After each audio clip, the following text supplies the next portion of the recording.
말씀을 사모하여 이 자리에 나오신 우리 사랑하는 성도님들을 주님의 이름으로 축복하고 환영합니다. 이 아침 하나님의 놀라운 은혜가 여러분들과 가득하기를 간절히 축원합니다. 오늘은 악인은 패망을 의인은 부흥을 이라는 말씀의 제목을 함께 은혜를 나누려고 합니다. 방금 드라마 성경을 함께 읽었던 잠언 13장은 계속해서 의인과 악인의 내면적인 차이점에 대해서 이야기를 하고 있습니다. 그러나 여기서는요, 그 결과로 나타나는 물질적인 복과 관련해서 계속해서 설명을 합니다. 의인의 길에 대한 선택을 강하게 권고하고 있습니다. 기본적으로 의인과 악인을 대조시키는 구조를 가지고 있으며 그 안에서 여러 가지 파생된 주제들을 대조시키고 다루고 있습니다. 훈계와 언어 생활에 관련돼서 또한 게으름과 재물, 소원을 이루고 또한 지혜 등의 이런 주제들을 가지고 있습니다. 이 주제들을 어떻게 보면 서로 관련이 없어 보이기도 하겠지만 그 근본은 동일한 선과 악의 원리가 내재되어 있다는 말입니다. 본문 5절과 6절 그리고 또한 9절, 17절, 21절의 말씀을 보면 의인과 악인에 대한 특성을 대조적으로 잘 보여주고 있습니다. 악인은 그의 행위가 흉악하고 무례해서 자기 자신은 물론이고 타인에게까지 해를 끼친다라고 말하고 있습니다. 그러므로 그런 악에는 필연적으로 재앙이 따라옵니다. 결국은 자신의 악으로 인해서 끝에는 재앙에 빠지고 멸망당하게 되는데 9절의 말씀에 보면 악인의 등불이 꺼진다라고 기록하고 있습니다. 악인의 등불이 꺼진다라는 것은 그가 재앙을 받을 것을 보여주는 징조인 것이에요. 이처럼 악인과 악 또한 재앙, 멸망은 필연적인 관계를 가지고 있습니다.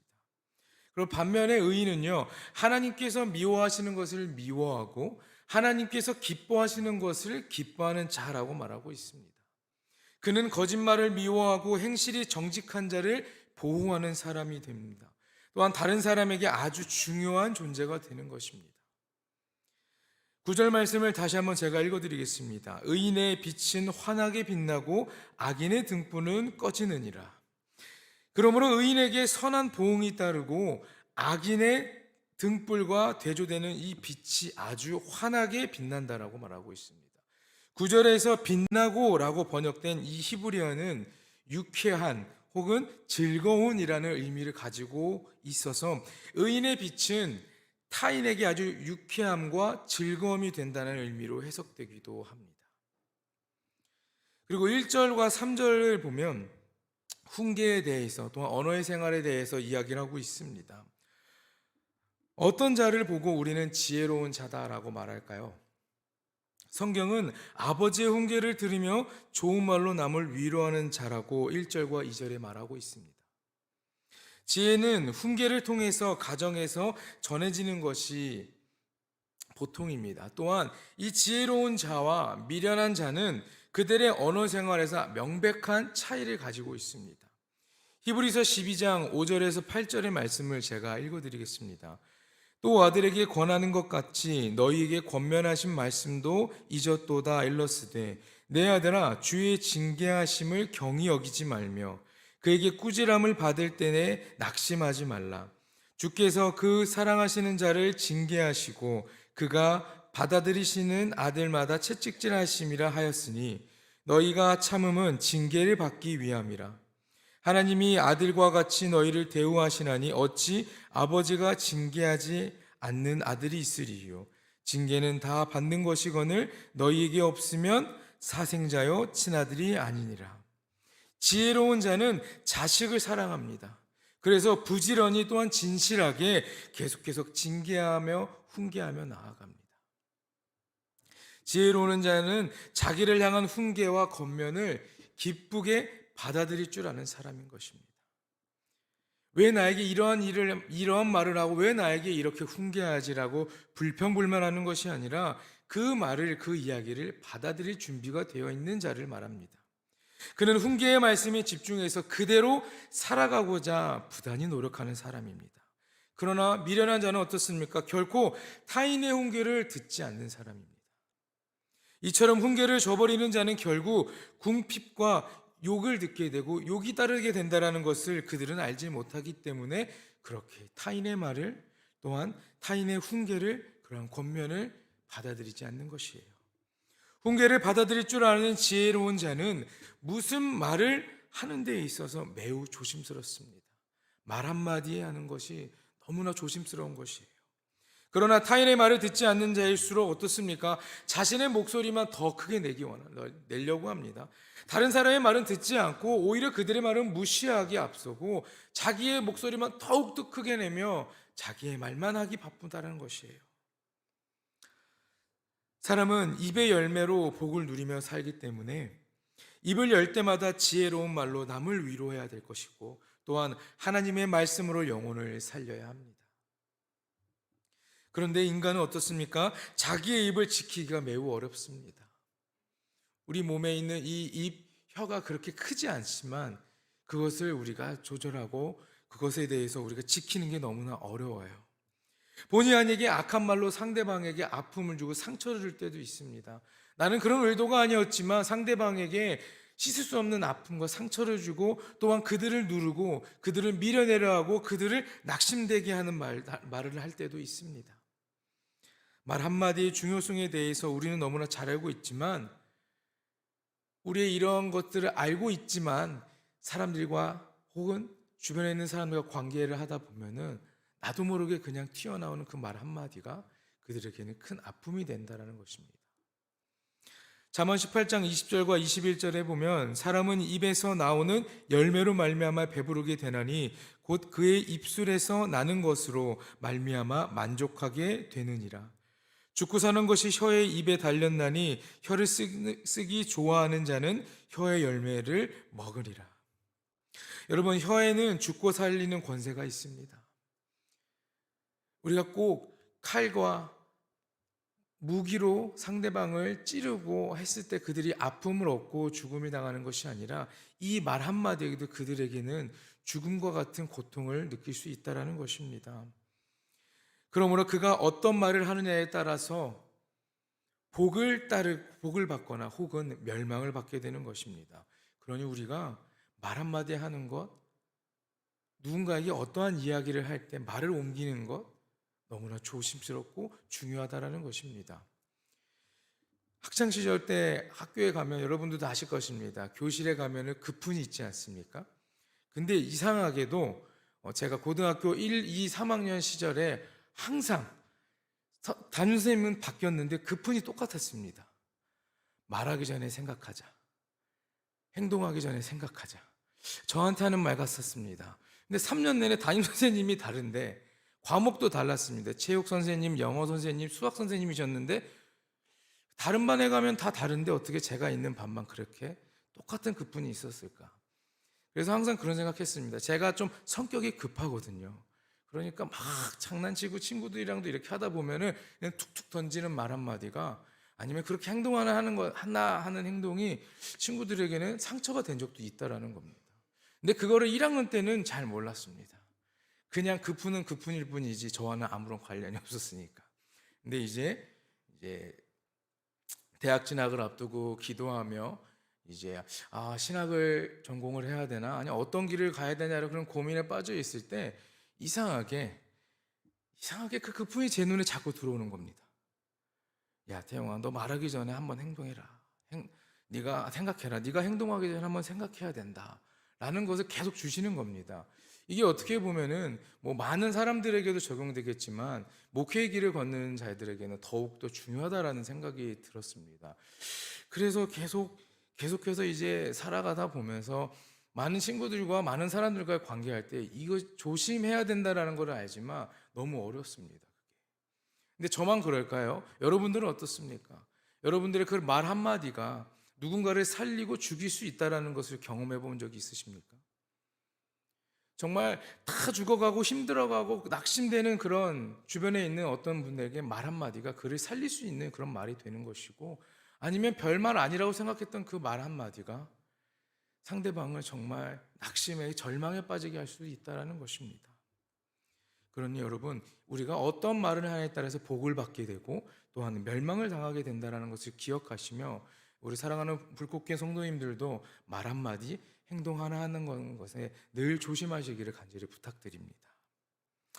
계속해서 보면은 4절과 12절과 19절에는요, 게으름과 부지런함에 대해서 이야기를 합니다. 의인과 악인의 구조를 설명하고 있는데, 의인은 지혜로운 자며 또한 부지런한 자다라고 말합니다. 악인은 미련한 자이며 게으른 자라고 얘기하게 합니다. 서로 이것은 일맥상통한 개념입니다. 계속해서 게으른 자는요, 마음에 원하는 것이 있지만 그것을 얻기 위해 행동은 하지 않습니다. 사실 그 스스로가 부지런히 일하지 않아 소원하는 바를 얻지 못하는 것입니다. 내가 어떤 것을 갖고 싶지만 하면서 전혀 움직이지 않고 아무것도 하지 않으면서, 그럼에도 불구하고 내가 얻지 못했기 때문에, 원하는 것을 얻지 못했다는 사실에 그들은 마음의 상처를 입게 됩니다. 여기서 그의 게으름과 이 미련함이 함께 드러나는데, 그들은 소원의 성취감으로써 자신의 마음을 편하고 즐겁게 하기 위해서 부지런히 일하고자 하지 않습니다. 배짱이처럼 그냥 놀기만 합니다. 가만히 있기만 합니다. 여전히 그들은 그 악을 고집하고 있다는 것이에요. 그러나 부지런한 자는 어떻습니까? 소원하는 바를 스스로 부지런히 일하면서 그것을 얻게 됩니다. 그래서 생명나무와 같고 그 마음을 달게 하는 소원의 성취를 경험하는 생활을 하게 되는 것이에요. 7절에서 8절, 또한 22절과 25절에서는 마지막으로 재물에 대해서 이야기를 합니다. 객관적으로 볼 때 여러분, 단순히 모든 것이 외적으로만 다 우리가 판단할 수는 없습니다. 그것이 다 일치되지는 않습니다. 사람이 가지고 있는 물질의 소유의 정도가 그 사람의 됨됨이와 연관되어 있지는 않습니다. 성경은 부자나 가난한 자를 그들의 부요함이나 가난함을 이유로 정죄하지 않고 있습니다.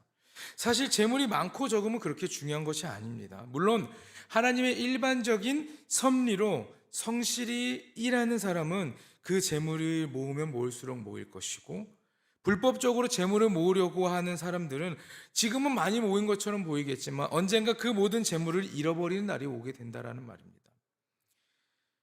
일반적으로 하나님께서는 하나님의 법칙에 맞게 살아가는 사람들에게 복을 허락하십니다. 그것에 어긋나게 살아가는 사람들은 복이 아닌 벌을 내리시는 것을 기억하시기 바랍니다.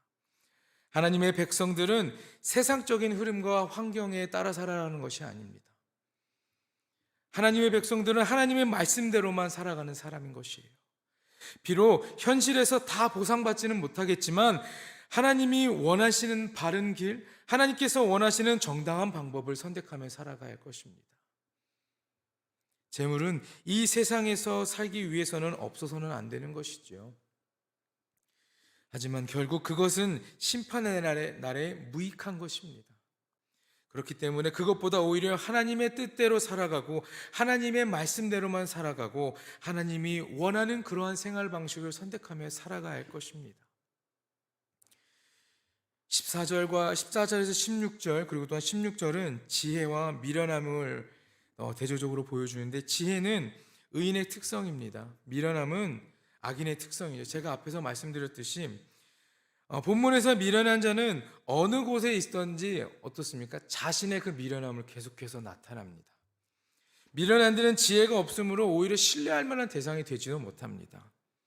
더군다나 그들은 자신의 이익을 위해 어떻습니까? 타인을 속이거나 타인에게 해를 끼치는 사람입니다. 단지 그들이 그냥 단순히 미련하기 때문에 답답한 것이 아닙니다. 이런 자들과 함께하면 필연적으로 해를 당하기 때문에 우리 주변에 있는 많은 사람들 중에 미련하고 게으른 자는 우리가 피해야 할 것입니다. 그들과 함께하다 보면은 그들에 의해서 해를 입게 되는 것입니다. 그러나 지혜로운 자는 어떻습니까? 그 자신이 지혜롭게 행동할 뿐만 아니라 다른 사람들의 지혜로 교훈하고 그들에게 지혜를 가르치려고 합니다. 지혜로운 교훈은요, 생명의 샘과 같아서 그 교훈을 받는 자로 하여금 사망의 그물에서 벗어나게 합니다. 지혜로운 자는 은혜를 베풀며 그들과 깊은 교제를 가지게 됩니다. 그러다 보면 그들 역시, 그들과 교제하는 그들 역시, 우리 역시 지혜롭게 될 수 있다라는 말입니다. 사람은 자신에게 듣기 좋은 말을 하는 사람을 좋아합니다. 저도 그렇습니다. 누군가가 좋은 말을 하면 그냥 칭찬하면 좋습니다. 그러나 단점을 지적하거나 충고하는 사람들은 어떻습니까? 미워하게 되고, 저 사람들은 왜 나한테 그래, 네가 얼마나 잘났어 라고 하면서 오히려 그들의 충고와 그들의 지적을 듣지 않고 있습니다. 그러나 이것은 매우 어리석은 자들의 행동인 것이에요. 좋은 약은 입에 쓰지만 병에 좋다는 말이 있듯이 자신의 단점을 지적해주고 또한 충고하는 사람이야말로 진정으로 나를 위한 사람이고 나를 생각하는 사람이라는 것을 기억하시기 바랍니다. 그러므로 사랑하는 여러분, 우리 모두는 사람을 사귈 때에 아첨하는 말로 귀를 즐겁게 하는 자를 피해야 됩니다.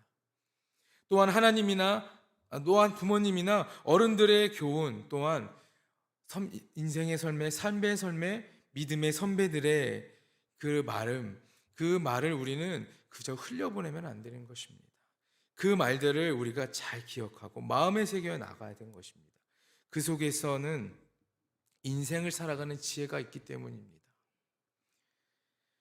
말씀대로 살아가야 하지만 말씀대로 산다는 것 또한 너무나 어렵습니다. 힘들지만 삶의 바른 길을 제시해 주시는 분은 오직 하나님밖에 없습니다. 하나님 말씀밖에 없습니다. 그러한 삶을 통해 하나님께서 보여주신 그 심판, 그 벌을 피하고 생명과 축복을 얻는 삶을 살아가신 여러분 모두가 되기를 간절히 소원합니다. 성경은 의인과 악인을 여러 가지 모습으로 다양하게 표현하고 있습니다. 그런데 그 중에서 가장 중요한 것은 가장 기본적인 개념인데 그것은 그들 각자와 우리와 하나님과의 관계인 것입니다. 의인은 하나님과의 인간적인 관계를 가지고 있기 때문에 악인처럼 살 수 없습니다. 의인은 항상 하나님의 말씀에 순종하며 살아가야 합니다. 하나님께서 만족하시는 삶, 그 삶이 우리가 바라고 원하는 삶이 되어야 하는 것입니다. 우리 그리스도인은 역시 이러한 믿음과 마음을 가지고 내가 세상을 바라볼 때, 세상 가운데 있을 때 이것이 바로 하나님이 원하는 것인지, 의인의 삶인지, 지혜로운 자의 삶인지, 그들의 언어인지, 그들의 행동인지를 구별할 수 있어야 할 것입니다. 그러기 위해서는 우리는 주님의 말씀을 묵상하고 늘 주님께 기도하며 나아갈 수밖에 없는 것입니다. 말 한마디가, 행동 하나가 우리가 하나님의 복음을 전하는데 큰 힘이 될 수도 있고, 그 말 한마디와 그 행동 하나가 하나님을 오히려 욕보일 때도 있다는 것입니다. 우리 사랑하는 불꽃교회 성도 여러분, 우리는 의인의 삶을 살아야 합니다. 하나님과 함께하는 하나님의 말씀을 순종하고 따라가는 의인의 삶을 살아가야 합니다.